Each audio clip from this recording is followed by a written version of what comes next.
Sumandalang mabait kong pinsan sa upuan. Napanood niyo siyang ngumiti sa akin. He looked completely unfazed. As always, ang linis ng tingnan sa suot niyang corporate suit at malayo sa bagyong bumubuo sa kanyang mga mata.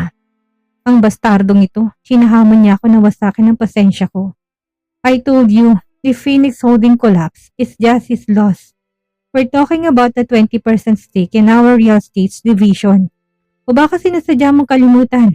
Tinasan niya ako ng isang kilay. Your brother's incompetence isn't the only issue here. It's the company's bottom line.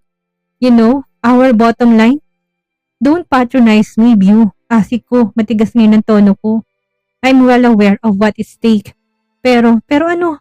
Para handa kang sakripisyong malaking parte ng portfolio ng Parker para lang magpasikat ka. Putol niya. Ang kalma na mukha ng hinayupak. Pinakukulo niyang dugo ko. Typical of you always letting your pride dictate the company's future. Sarkastiko akong tumawa.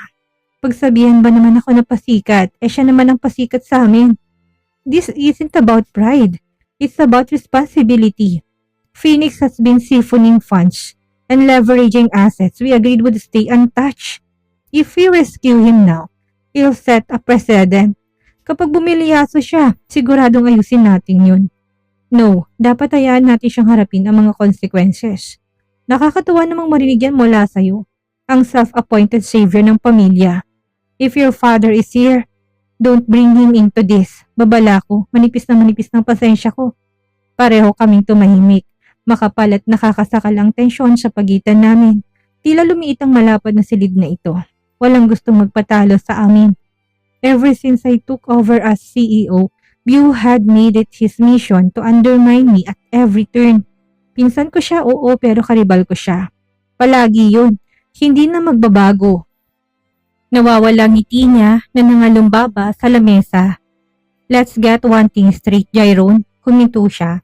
Tinapik na mapabanayad ng lamesa na wari gustong idiin ang bawat salitang sasabihin. This company is still mine. Matagal ko na tong hawak bago ka pa dumating at maglarong boss. And yet, here you are, sitting across from me. Because I am the boss. Asik ko. Ginawaran ko siya ng plastik ng ngiti. Sinauli niyang kaplastikan ko. May pakisla pa siya ng mga mata na ngumiti. You don't like it? Too bad. It's not changing anytime soon. Hirit ko pa. Bago siya makatugon, biglang bumukas ang pinto ng conference room.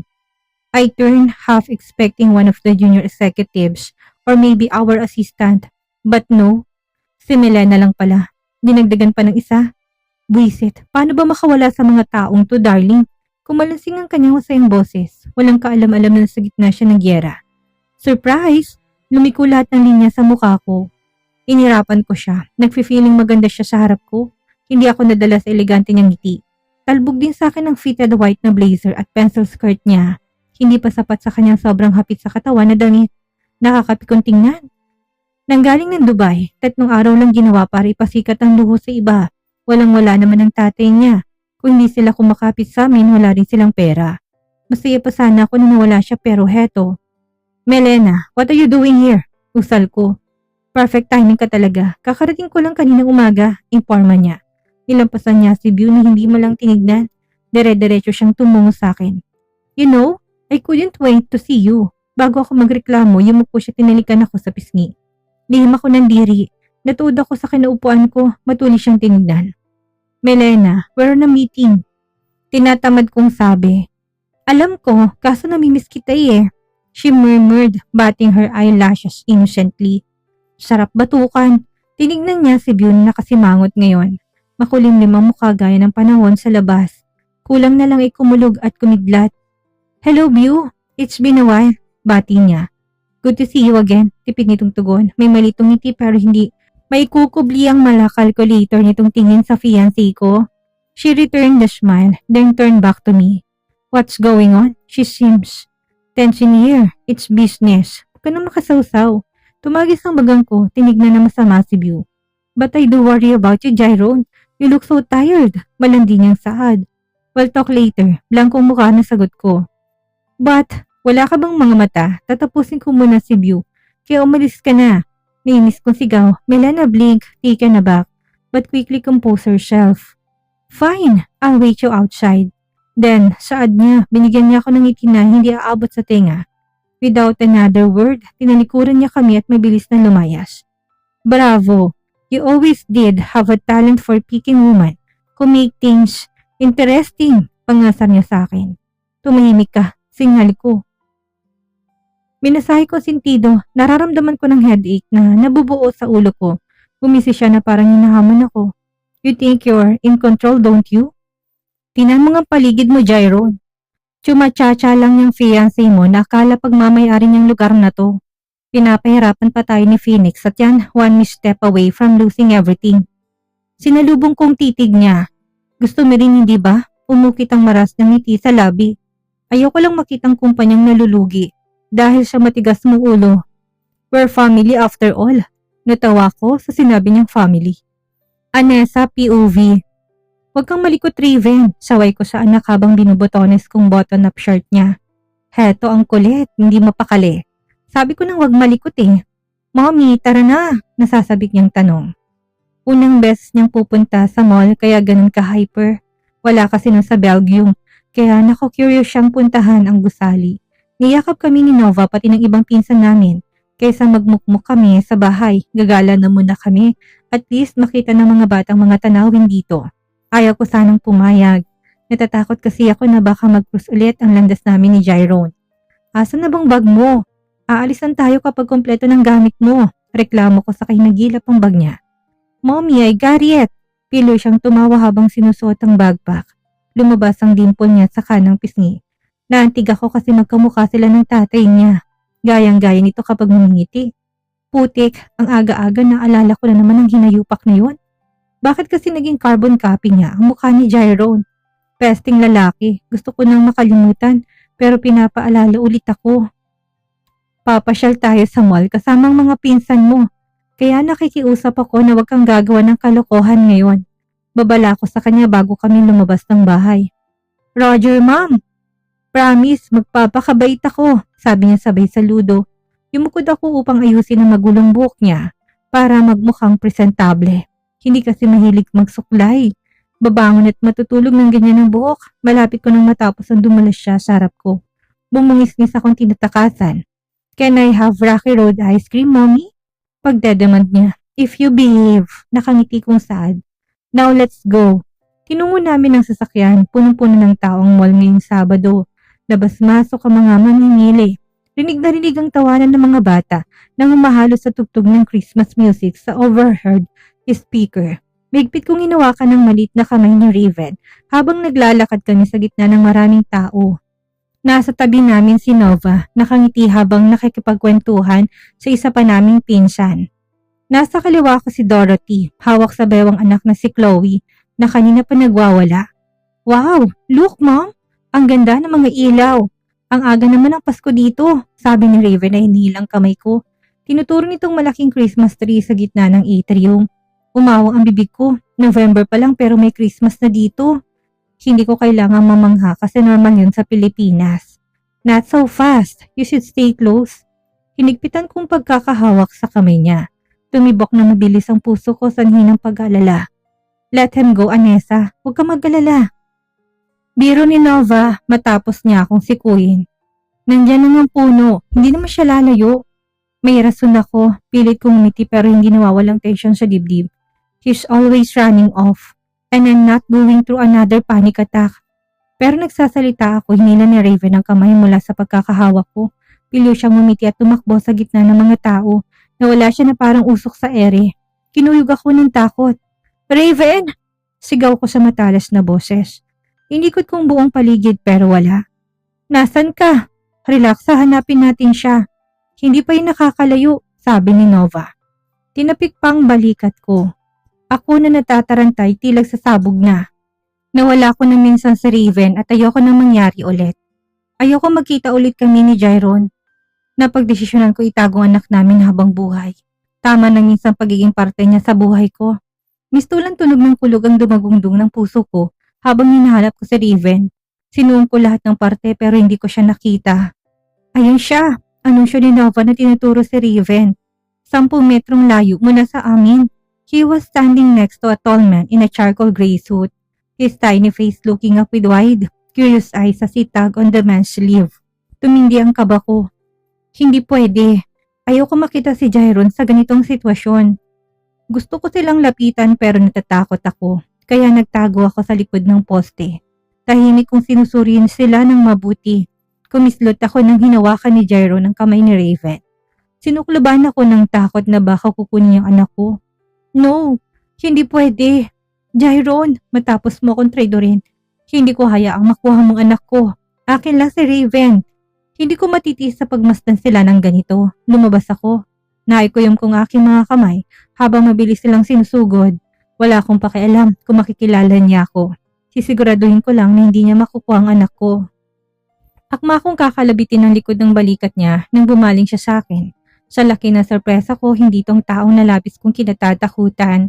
Tumungay sa akin ng gwapo at makinis na pagmumukha ni Riley. Tinutup kong dibdib ko. Thanks God, muntikan ko na makalimutang huminga. Nandito ka rin pala, puna ko, bahagyang napawi ang ngiti niya. Tingnan mo si Raven, ang kulit kung saan sumusuot. Nandito rin pala si Nova, nagbibirong wika niya. Lumiwanag ang mukha niya nang makita si Nova. Hi Riley, ang liit talaga ng mundo. Kahit anong laki ng mall, nakikita pa rin tayo, bati ni Nova. Abot ang ngiti niya, saka kinurap-kurap ang mga mata. Naisipan naming mamasyal na magpipinsan. Hindi na kasi namin alam kung makikita pa kami ulit. Singit ko sa kanila. Ayaw kasi na mag-mall sana. Sakali man may sisibol na pag-ibig sa pagitan nila. Sound great, pakli nito. Tumulis ang uso ko. Mag-isa ka lang o sisa ko pa? Hindi, kasama ko si Gail. Informa niya sa kabinaba ang tingin kay Raven. Kasama na pala niya nakababatang kapatid. Tutugon sana ako pero sumingi si Raven. Uncle, ilibre niyo naman ako ng gummy worms, oh. Ayaw kasi ni Mommy. Please, pakiusap ng anak ko na nagpoppy eyes sa kaibigan. Walang sino man ang hindi makakatiis sa matalino kong anak. Makukuha niyang lahat ng gusto ng isang kindat at pa-cute lang. Tumaas ang kilay ko. Don't abuse your Uncle Raven. Babala ko sa kanya. Kinuha kong kamay niya para hakitin siya. Nagmatigas siya. Umiyak na kumapit sa binti ni Riley. At iba sabi ko bawal ang candy? Mom, di naman candy yun. Wika niya. May hulog pa siyang nilalaman. Raven, I'm warning you. Huwag kang gumawa ng kalokohan dito. Kung ayaw mo umuwi tayo ngayon. Malakas ko siyang hinila. Malakas siyang tumili kaya nabulabog ang iba na dumadaan. Lumapit ako ng bahagya kay Riley para mahatak siya ng gusto. Nagmamatigas pa rin siya, ngunit wala siyang lamang sa lakas ko. Hinatak ko nang hinatak siya hanggang sa nabitawan niyang binti ni Riley. How about my Rocky Road ice cream? Hiyaw niya. Pumadyak-padyak, tumalon-talon hanggang sa tinapon ng sarili sa malamig na marble sa sahig ng mall. Nakakabingi siyang umiyaw, basang-basang mukha ng pawis at luha habang sinisipa sa ering maliliit na mga bata. Hindi ko talaga maintindihan ang anak ko. Kapag nagaganito siya, hinahayaan ko siya. Pero ayos lang sana kung walang ibang taong nakakakita sa inaasan niya. Sinubukan kong patahanin siya pero sinisipa niya ako. Gusto kong umiyak sa kawalan ng lakas para pigilan siya. Raven, I don't tolerate that behavior here. Singhali ko. Hinihila kong kanang kamay niya. I hate you, Mommy. Why are you so strict to me? Nakaupo siya ngayon sa sahig.